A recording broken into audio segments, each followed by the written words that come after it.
दोस्तों, मैं सबसे पहले आने वाला स्पीकर हूं और मुझे सबसे आखिरी में बोलने का मौका मिला है। तो इस पूरे दरमियान मैं कुछ चीज़ों को नोट कर रहा था। अव्वल तो ये कि सारे स्पीकर ने ओखला से अपना संबंध किसी न किसी तरह से स्थापित कर दिया। मैं पूरे जश्न के दौरान और तमाम तकरीरों के दौरान यही सोच रहा था कि मैं मोदी जी की तरह ओखला से अपना संबंध कैसे स्थापित करूं। तो एक तो ये मेरी परेशानी है और दूसरी ये है कि जो एंकर हैं, जो प्रोग्राम को कंडक्ट कर रहे हैं, मॉडरेटर हैं, उन्होंने इतनी शेरों की बौछार की है कि मैं कोशिश कर रहा था कि मुझे भी कोई शेर याद आ जाए। खैर, तो ये दो परेशानी है। इस दो परेशानी को नज़रअंदाज करते हुए इस जश्न में शामिल होने वाले आप तमाम लोगों का और जहां तक मेरी आवाज़ पहुंच रही है, आप सभी का मैं क्रांतिकारी इस्तकबाल करता हूं। आपको जय भीम लाल सलाम पेश करता हूं। दोस्तों, आखिर में बोलने के दो फायदे और दो नुकसान हैं। दो फायदा ये है, पहला कि बाकी स्पीकर ने जो बोला है उसको मिला जुला करके समाप्त कर दीजिए, और दूसरा कि लोग पहले से ही सुन सुन करके चट गए हैं तो आपको बोलना कम पड़ेगा। दो नुकसान क्या हैं? पहला कि आपको बहुत देर तक इंतजार करना पड़ेगा, आपको भी, और दूसरा ये कि ज्यों-ज्यों वक्त बढ़ता जाता है तो कानून व्यवस्था, पुलिस, परमिशन, ये सब की याद आ जाती है। तो मुझे लोगों ने सुनाया कि इस प्रोग्राम को करने में थोड़ी परमिशन की दिक्कत हो रही थी आपके नाम पर। तो हम सोचने लगे कि अब तो चुनाव ही लड़ लिए हैं, मैंने ये भी कर लिए, चलो कर ही लेते हैं। और चुनाव आयोग के हिसाब से बेगूसराय लोकसभा क्षेत्र के हम इलेक्टेड अपोजिशन हैं। हमने अपनी जमानत नहीं जब्त कराई है और उमर कह रहा था कि सब कुछ बिक रहा है। सब कुछ नहीं बिक रहा है, तुम नहीं बिके हो, हम नहीं बिके हैं, ये लोग नहीं बिके हैं। तो जमानत भी जब्त नहीं कराए हैं और जमीर भी हमारा जब्त नहीं हुआ है। तो फिर परमिशन की परेशानी क्यों है? हमको लगता है कि जब तक विधायक खरीदने का पावर नहीं हो जाएगा ये लोग सीरियसली नहीं लेंगे। थोड़ा सीरियसली लीजिए सर, सीरियसली नहीं लीजिएगा तो जब आपके ऊपर भी डंडा चल रहा था ना, लोग सीरियसली नहीं ले रहा था। हम लोग लिए इसीलिए जब 26 नवंबर को आज यहां खड़ा हैं तो सिर्फ हेमंत करकरे को याद नहीं कर रहे हैं, कांस्टेबल तुकाराम को भी याद कर रहे हैं कि यह व्यवस्था सिर्फ आईपीएस, आईएएसओ, मंत्रियों और मुख्यमंत्रियों से नहीं बनता है। देश स्वीपरों, तांगा चलाने वालों, टेम्पू चलाने वाले, रिक्शा चलाने वाले, दुकानदारों, माओ बहनों, मजदूरों, किसानों, सिपाहियों, सैनिकों, सबसे देश बनता है। देश का अंदाजा आप ऊंची उठी हुई बिल्डिंगों से नहीं लगा सकते हैं। आपको यह देखना पड़ेगा कि फुटपाथ पे चलने की जगह कितनी बची है। इसीलिए आज जो हम यहां खड़ा होकर के कॉन्स्टिट्यूशन डे मना रहे हैं, इसकी जरूरत सिर्फ मुझे या इस मंच पे बैठे हुए या इस कार्यक्रम में आए हुए लोगों को सिर्फ नहीं है, इसकी जरूरत पुलिस को भी है और वकील साहब को भी है। इसकी जरूरत आईपीएस को भी है और कांस्टेबल को भी है। इसकी जरूरत देश के पक्ष को भी है और देश के विपक्ष को भी है, क्योंकि ये कॉन्स्टिट्यूशन, ये किताब ही वो चीज है जो हमको, आपको, सबको आपस में एक देश की तरह जोड़ता है। वरना चला तो हम ठीक से अपना परिवार नहीं पाते हैं। सारे लड़ाई झगड़े तो अपने रिश्तेदारों से ही हुए पड़े हैं। जमीन का सारा झंझट जो है वो पड़ोसियों के साथ है। जितने केस मुकदमे हो रहे हैं किसी और ने नहीं, अपने रक्त संबंधियों ने किया है। ये सबके जीवन का सच है। देश होने का एहसास अगर कोई हमको देता है तो हमारा संविधान है। और आरफा ने बहुत खूबसूरत से तरीके से यह बात कही कि अगर संविधान की किताब बच जाएगी तो फिर सारे किताब सुरक्षित रहेंगे। वो किताबें भी जो लाइब्रेरी में रखी हुई हैं, बच्चों के हाथ में भी किताबें सुरक्षित रहेंगी पढ़ने की, और मंदिरों में, मस्जिदों में, गिरजाघरों में बाइबिल, कुरान, गीता सब कुछ सुरक्षित रहेगा। लेकिन वो जो किताब है, उस किताब के साथ एक गजब का चीज हुआ है। एक गांव की बहुत छोटी सी कहानी है, मैं आपको सुना देता हूं। मेरे गांव में प्रदेश काम करने के लिए कुछ लोग आए थे। उनके साथ एक व्यक्ति भी आया था। कुछ दिन काम वाम यहां पे किया, और क्या तकलीफ होती है ये आप सब लोगों को मालूम है कि आप में से ज्यादातर लोग किसी न किसी गांव से चल करके आए हैं। ओखला में या दिल्ली के किसी इलाके में मकान मालिक आपके साथ क्या बर्ताव करता है, आपको रूम रेंट लेने के लिए जब जाते हैं तो किन परेशानियों का सामना करता है, आपको किस तरीके से काम ढूंढना पड़ता है, कैसे आप पढ़ाई करते हैं, यह तकलीफ आपके जीवन का हिस्सा बन चुका है। तो कई बार मन में लगता है कि क्यों यहाँ पे झक मार रहे हैं। इसीलिए देखिएगा कि लोग गांव जाकर के थोड़ा नॉस्टैल्जिक हो जाते हैं।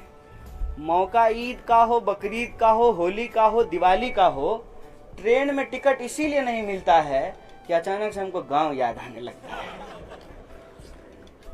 तो वो जब गांव लौट करके आए तो उन्होंने सोचा कि यहीं पे कुछ करेंगे। रोजी रोजगार करते हुए, अपना पेट परिवार चलाते हुए ही हम मंदिर मस्जिद भी कर पाते हैं, अपना धर्म भी मानते हैं। तो उन्होंने वहां पे एक दुकान खोली और दुकान के सामने एक पीपल का पेड़ लगाया। पीपल का पेड़ लगा करके वहां पे उन्होंने जल डालना शुरू किया। धीरे धीरे धीरे धीरे वहां पे एक छोटी सी मंदिर बनाई गई। वो गली बहुत मामूली सा था। अचानक से सरकार ने एक नीति लाई और कहा कि इधर से एक्सप्रेसवे गुजरेगा। अब एक्सप्रेसवे गुजरने की बात सुनते ही जमीन की कीमत अचानक से बढ़ने लगी। जैसे ओखला में जो ही मेट्रो घुसा कि आप देखे होंगे प्रॉपर्टी डीलर के दुकान के बाहर का जो रेट लिस्ट है वो बदल गया होगा। तो ऐसा जब हुआ तब तक वो इंसान बहुत बूढ़े हो चुके थे और वो एक्सप्रेसवे बनाने के चक्कर में उनकी दुकान भी चली गई। लेकिन जमीन तो थी, पीपल का पेड़ भी था, भगवान जी भी थे। तो बहुत अच्छा मौका था कि इसको जो है कब्जा किया जाए। और जो लोग उस इंसान के दुकान खोले जाने का विरोध कर रहे थे वो ये बोल करके उस मंदिर में अपना हक स्थापित किए कि देखो इस जगह की पहचान तो जो है उस अमुक व्यक्ति ने ही की थी।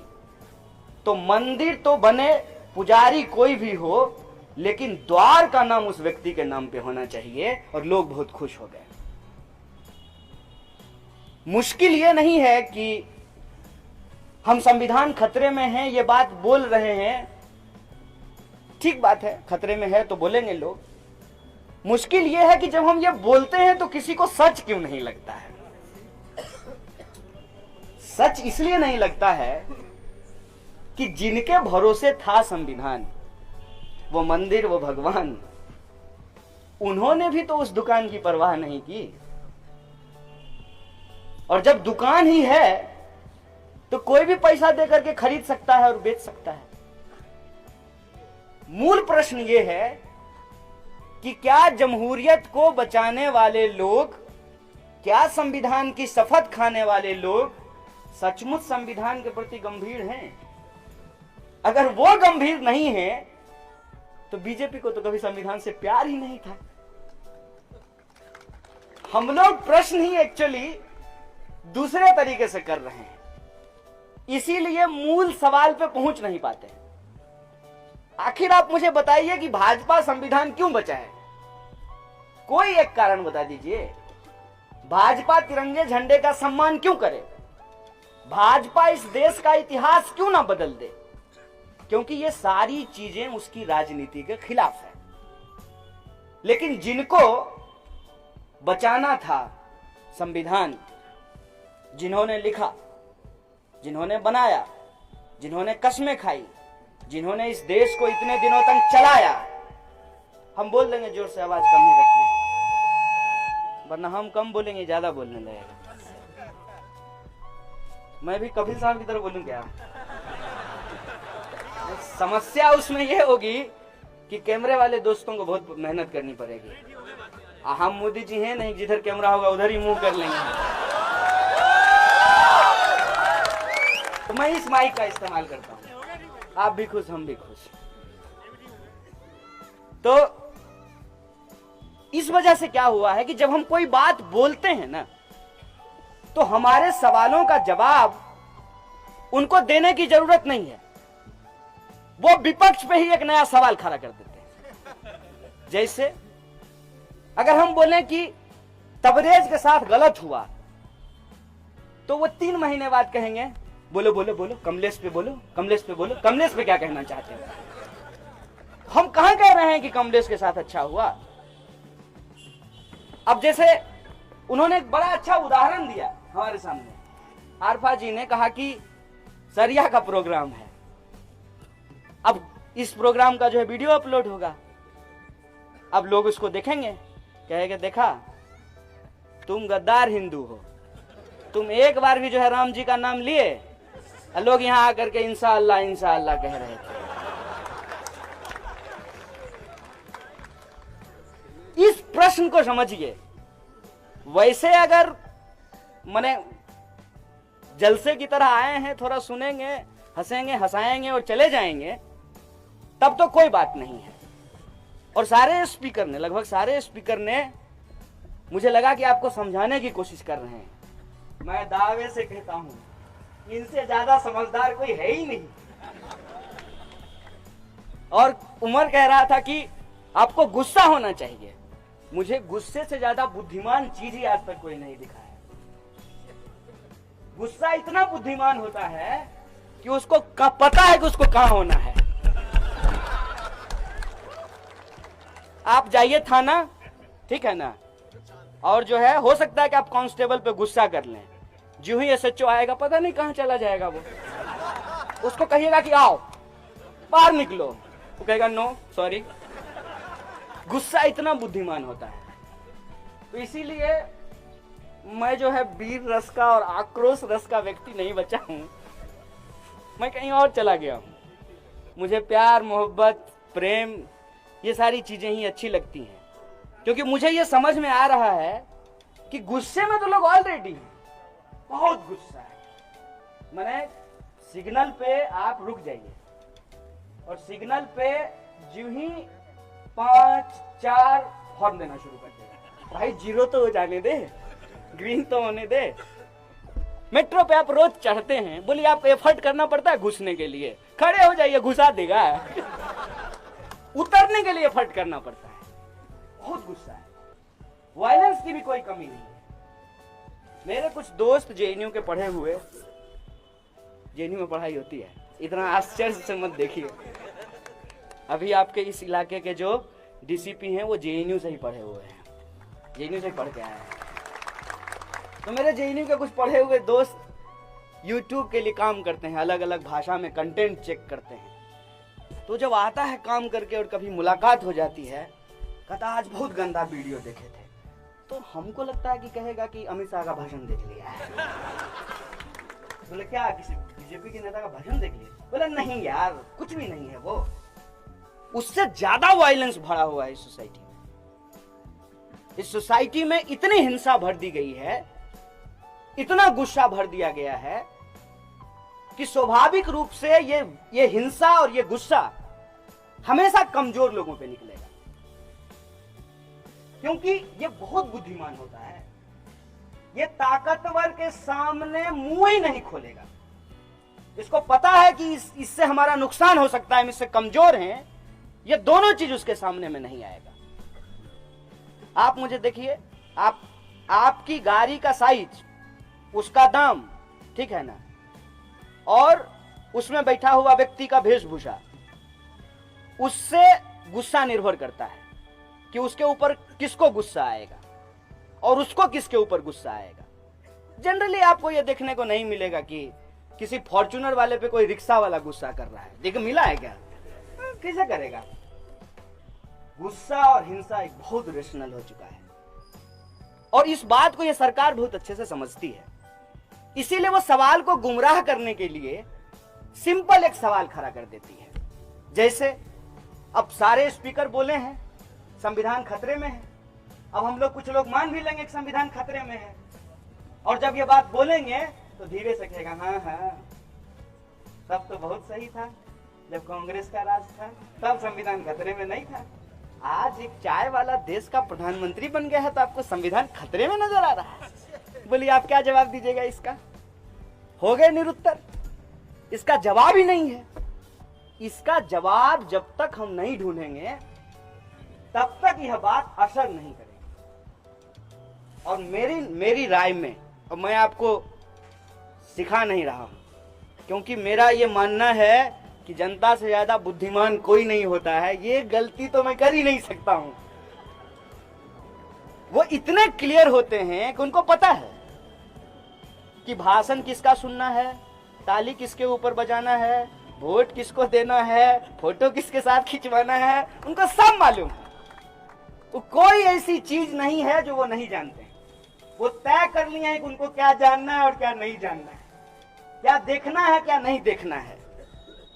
लेकिन मेरी एक चिंता है, मैं कुछ महसूस कर रहा हूं जो आपके साथ साझा करना चाहता हूं। कई बार यह होता है कि कुछ चीजों की जरूरत हमारे जीवन में पैदा कर दी जाती है, कुछ चीजें हमारी जरूरत होती हैं। हम बस वो जो मेरा अनुभव है मैं आपसे साझा करना चाहता हूं। जब मैं छोटा था तो मुझे एक बार कोका कोला पीने का मौका मिला। कोका कोला देखते, बहुत प्रचार देखते थे, मैंने जो अच्छा लगता था वो कहता था कोका कोला पियो। आमिर खान का सिनेमा अच्छा लगता था वो बोलता था कोका कोला पियो।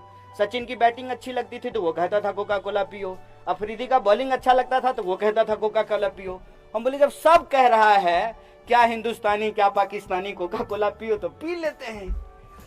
पिए जब पहली बार तो पता ही नहीं चला था कि गैस कहां कहां से निकल रहा है। अच्छा नहीं लगा, ये सच बात है। लेकिन अब इसको बोलें कैसे? किसको बोलें कि अच्छा नहीं लगा? क्योंकि कोई ये नहीं बताया, ना सचिन तेंदुलकर बताए, ना आमिर खान बताए कि कोका कोला पीने से गैस भी निकलता है। बताया ही नहीं। अब लगा सबको अच्छा लग रहा था, हम भी चुपचाप मान लिए। मैं बस आपसे ये आग्रह करना चाहता हूं कि ऐसे मत मान लीजिए। सचिन तेंदुलकर दुनिया के सबसे बेहतरीन बल्लेबाज हो सकते हैं, आमिर खान बहुत अच्छे एक्टर हो सकते हैं, उमर खालिद बहुत अच्छा भाषण दे सकता है, लेकिन यह बात जरूरी नहीं है कि हर किसी की कही हुई हर बात को मान लिया जाए। यह बात अगर हम समझने के लिए तैयार हैं, तब जो सबसे ज्यादा हमको हमारे दिमाग में चीजों को डाल रहा है वो है टीबी। नहीं, टीबी मीडिया तो पहले भी था। सुनो सुनो सुनो, वो भी मीडिया ही था, वो अपने दौर का मीडिया था। आज जो है टीबी, उस टीबी ने हमारे लिए प्रोडक्ट बेचते बेचते प्रधानमंत्री बेचना शुरू कर दिया, हम लोगों को पता ही नहीं चला। ठीक है, मतलब बुरा होने के लिए फेयर एंड लवली लगाइए, पैर फट गया है तो क्रैक लगाइए, नहीं, शुद्ध पानी केंट देता है, ऐसा हेमा मालिनी कहती हैं। तब तक तो मामला ठीक था। अब जब ये बोलने लगा रोज आकर के मोदी नहीं तो हूं, मोदी नहीं तो हूं, अब सही में ये दिमाग में घुस गया कि सही में मोदी नहीं तो हूं। उमर उसको बोला nation wants to know, nation wants to know नहीं है वो। बेसिकली जिधर से कमीशन आएगा उसका गाना गाना वो शुरू कर देगा। तो उसका नाम नेशन वांट्स टू नो नहीं होना चाहिए, उसका नाम कमीशन वांट्स टू नो होना चाहिए। जिधर से कमीशन आएगा उसके लिए बोलेगा। आप इन सारे लोगों की तस्वीर याद रख लीजिए। दिन एक सा नहीं रहता है, यह बदल जाता है, इसको बदल जाना है। जब भी कोई इस मुल्क पे राज करता है, हर दौर में उसको यही लगा कि वो हारेगा ही नहीं। बताइए मुगलों की हालत देख लीजिए, देख लीजिए ना मुगलों की हालत। कुछ पता चल रहा है? कोई है नाम लेने वाला? उसके बाद के भी लोगों की हालत देख लीजिए, शहंशाहों की। अलग अलग राज्य में तो शहंशाह हैं, डेमोक्रेसी के नए शहंशाह, नए सरताज। मेरे पिताजी बहुत बढ़िया नेता थे, इसलिए हमको नेता बना दीजिए। कार्ड में कई बार नहीं लिखा रहता है, मेरी बुआ की शादी में जुलूल जुलूल आना। उस टाइप से जो है कुछ लोग हैं, नहीं हम तो मुख्यमंत्री बनेंगे, हमको प्रधानमंत्री बना दीजिए। ठीक है, तो इस दौर में भी लोगों को लगा कि उनका दिन नहीं जाएगा। दिन जा ही रहा है। अब सोच रहे हैं, पहले लोग वोट बचाते थे, अब चुनाव हुआ विधायक बचाते हैं। बचपन में हम लोग एक खेल खेलते थे, कौआ उड़ मैना उड़, नहीं बहुत इंटरेस्टिंग खेल था वो। अब जो चीज नहीं उड़ने वाली है उस पे अगर आप उड़ा दिए तो आप फेल हो जाएंगे। हम देखेंगे, मैं आपको ट्रू एक्सपीरियंस बता रहा हूं। 2-3 बच्चा खेल रहा था, वो बोला कौआ उड़ मैना उड़, तो एक बच्चा बोला विधायक उड़, तो वो उड़ा दिया। विधायक उड़ता है क्या? बोला उड़ नहीं रहा है। उड़ेगा नहीं तो बताओ होटल में बंद करके क्यों रखा गया है? कहा कि उड़ता नहीं है, बिकता है। हम बोले ये तो बहुत बढ़िया है, जो खरीदेगा उसका पैसा लगेगा तो रिटर्न चाहिए ना। तो समस्या कहां है? विधायक बिकने में समस्या है कि वोट बिकने में समस्या है? देख लीजिए,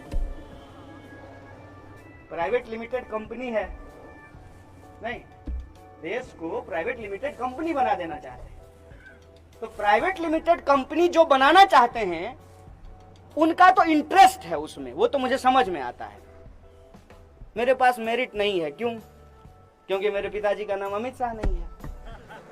बताइए, अगर आप में से किसी के भी पिताजी का नाम अमित शाह होता तो सोचने की जरूरत थी? नोटबंदी हुई, देश का सब कंपनी मंदी में चला गया, उसको 16,000 गुना मुनाफा हो गया है। बताइए कैसा मंत्र है। और रहने दीजिए बाकी चीज, सारे पदाधिकारी बीसीसीआई के पीछे खड़े थे और वो बीच में राजकुमार की तरह बैठा हुआ था। बाप ही पूत पड़ापित घोरा, नहीं कुछ हो तो थोरबो थोरा। मोटा भाई को जो है पोस्टर लगाना चाहिए, पूरी दुनिया में कहीं भी बहुमत नहीं होने पे सरकार बनाने के लिए संपर्क करें। जिसके पिताजी का इतना बड़ा प्राइवेट लिमिटेड चल रहा हो, उसके बेटा को बीसीसीआई का सेक्रेटरी बनने से कौन रोक लेगा? और यहां पे कोई मेरिट को क्वेश्चन नहीं करेंगे। मेरिट कब क्वेश्चन करेंगे? जेएनयू का पोस्टर देख करके उसकी हिंदी की तर्जनी सुधार रहे थे। आपका भविष्य बिगाड़ा जा रहा है और आप जेएनयू के स्टूडेंट के पोस्टर का तर्जनी सुधारने के लिए चले हैं, बर्तनी सुधारने के लिए चले हैं। वहां मेरिट का सवाल आ जाता है। और क्या वहां मेरिट नहीं है? वहां लोग जो है पढ़ रहे हैं, उसमें कोई मेरिट नहीं है। सबसे बड़ा मेरिट तो यही है कि आप जितना भी हजारों करोड़ रुपया खर्च कर दिए ये समझाने में कि मोदी जी बहुत अच्छा हैं, हम लोग ये बात समझ में ही नहीं आई, ये दिमाग में ये बात घुसी ही नहीं। मेरिट है कि यह बात समझ सकते हैं कि देश के लिए क्या बेहतर है और देश के लिए क्या बुरा है। और यह बात इसलिए समझ सकते हैं क्योंकि गरीबी, किसानी, मजदूरी, गांव, खेत, खलिहान, शिक्षा, रोजगार, सड़क, बिजली, पानी, गली, नुक्कड़, चौराहे, संविधान, धर्म, मंदिर, मस्जिद, हिंदू, मुसलमान किताब में नहीं पढ़े हैं, जीवन में जिए हैं। जीवन को इस तरीके से जिए हैं कि मालूम है कि हिंदुस्तान की हकीकत क्या है। हिंदुस्तान की हकीकत यह है कि आप जिस चीज को भी थोड़ा सा खुरेदने का या खरोचने का प्रयास करेंगे, आपको इस देश के भीतर एक गंगा जमुनी तहजीब के बारे में पता चलेगी। मैं बड़ी एक इंटरेस्टिंग बात आपको बताता हूं। इसको मैं इसलिए बोल रहा हूं कि कभी कहा जाता है, जैसा आरफा जी ने भी कहा आपको, कि हिंदू खतरे में है और मुसलमान खतरे में है। मोहम्मद रफी साहब काली जी का भजन गाने का रियाज कर रहे थे, तब उनकी मौत हुई थी।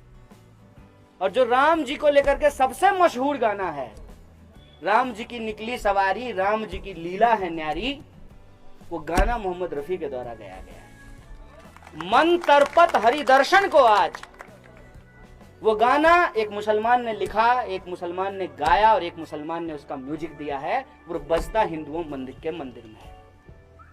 जय हिंद का जो नारा है, आरफा जी को गाली देने के लिए वो लोग नीचे लिखते होंगे जय हिंद। जय हिंद का नारा एक मुसलमान का दिया हुआ नारा है। पूर्ण आजादी की मांग करने वाला पहला व्यक्ति मौलाना हसरत मोहानी थे। देश के पहले शिक्षा मंत्री मौलाना अबुल कलाम आजाद थे। ये बात मैं क्यों बोल रहा हूं? यह बात मैं इसलिए बोल रहा हूं कि ये बात सबको बोलने और समझने की जरूरत है। वो समझ भी रहे हैं, बोलने की जरूरत है। मुझे आपकी समझदारी पे बिल्कुल शक नहीं है। कई बार मैं समझता हूं कि आपके जो जीवन के अनुभव हैं वो मेरे अनुभव के सामने बहुत बड़ा है, लेकिन उसको बोलने की जरूरत है। इतना बड़ा पुलवामा अटैक का मामला है, उसका नाम चेक किए हैं? किस धर्म के लोग उसमें नहीं हैं? सभी धर्म के लोग हैं, सभी जाति के लोग हैं, सभी इलाके के लोग हैं। यही तो भारत है। और इस भारत को अगर कोई आपस में जोड़ता है तो हमारा देश का संविधान है। उस संविधान में जो लिखे हुए अल्फाज हैं, जो शब्द हैं, जो मूल्य हैं, जिस पे डॉक्टर साहब सवाल खड़ा कर रहे थे, वो सवाल जायज हैं, लेकिन उन सवालों को लेकर दुख और तकलीफ मनाने से कुछ नहीं होगा। कभी ना कभी ये स्थिति आएगी, कभी ना कभी ये वक्त आएगा कि उस पर नया सवाल खड़ा करना पड़ेगा। रोज नया प्रश्न आपके सामने खड़ा हो जाएगा। उन सवालों को समझना बहुत जरूरी है। ये 26 नवंबर है, आज संविधान दिवस मना रहे हैं। मैं अपने स्कूल के दिन का रोज का एक अनुभव साझा करता हूं। प्रार्थना में, हमारे स्कूल में, मैं सरकारी स्कूल से पढ़ के आया हूं, वहां जो प्रार्थना होती थी वो प्रार्थना होता था, तू ही राम है, तू रहीम है, तू करीम कृष्ण खुदा हुआ, तू ही बाहे गुरु, तू ही यीशु मसीह। ये प्रार्थना होती थी। और प्रार्थना हो जाने के बाद संविधान की प्रस्तावना पढ़ाई जाती थी, फिर जनगण मन गा करके जो है वो खत्म होता।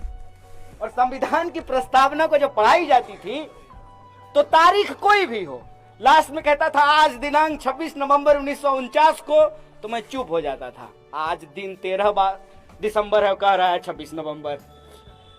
समझने में वक्त लगा कि इसको आज दिनांक 26 नवंबर 1949 क्यों बोलते हैं। क्योंकि उस दिन संविधान सभा ने संविधान देश के उस वक्त के राष्ट्रपति को सौंप दिया था। 26 जनवरी 1950 को यह लागू हो गया। और ऐसा नहीं है कि इसके लागू होने से इसके कुछ फायदे नहीं हुए, इसके फायदे हुए हैं। हमको सिर्फ और सिर्फ नकारात्मक चीजें नहीं देखनी चाहिए, इसके सकारात्मक पहलू भी हैं। और उसके फायदों के चलते ही कम से कम थोड़ी ही सही, ठीक है स्कूल में नहीं समझ में आया कि आज दिनांक 26 नवंबर का क्या मतलब है, लेकिन पीएचडी करके तो समझ में आ गया ना। लेकिन ये पीएचडी करने का अवसर कैसे प्राप्त हुआ? जब इस देश में शिक्षा को संवैधानिक अधिकार माना गया। और जो 87-88 के बाद, मतलब 85 से लेकर के 90 के बीच में पैदा हुए, उस जनरेशन का एक बड़ा मजेदार चीज है, बचपन वेलफेयर स्टेट में बीता है, जहां चीनी, चावल, तेल, धोती, साड़ी, केरोसिन का तेल, मिट्टी का तेल, सब कुछ जन प्रणाली की दुकान से मिलती। ज्यादातर शिक्षा जो थी वो सरकारी स्कूलों में थी। जवानी जो है दिल तो पागल है में बीता है। सिमरन और राज का प्रेम देख करके जवान हुए हैं, तो पता ही नहीं चलता है कि ये जो ट्रांसफॉर्मेशन हो रहा है उसमें हमको पोजीशन क्या लेना चाहिए। इसीलिए आज यहां जब हम इस मंच पे खड़े हैं तो कुछ राजनीतिक चीजों को मैं स्पष्ट करना चाहता हूं। पहली बात तो ये कि हम जो भी निर्णय लें, हम जो भी सोचें, जो भी हमको एहसास हो, उसको बोलना जरूरी है, उसको लफ्ज देना जरूरी है।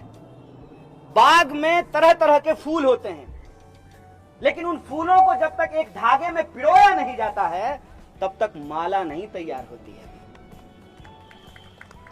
यह होना बहुत जरूरी है। और दूसरा कि अलग अलग फूलों को एक धागे में तो आप पिरो सकते हैं, क्योंकि फूल सोचता नहीं है, सिर्फ सुगंध देता है, लेकिन इंसान तो सोचते हैं। उनको एक धागों में हम कैसे पिरोएं? इसी मंच पे हम लोग बैठे हुए हैं, हमारी अपनी अलग अलग राजनीतिक प्रतिबद्धता है। कोई किसी चीज को लाइक करता है, कोई किसी चीज को लाइक करता है, कोई किसी चीज पे एग्री करता है, कोई किसी चीज पे डिसएग्री करता है। तो उसका एक तरीका यह हो सकता है कि हम लोग मिनिमम अंडरस्टैंडिंग में मैक्सिमम यूनिटी बनाने का प्रयास करें।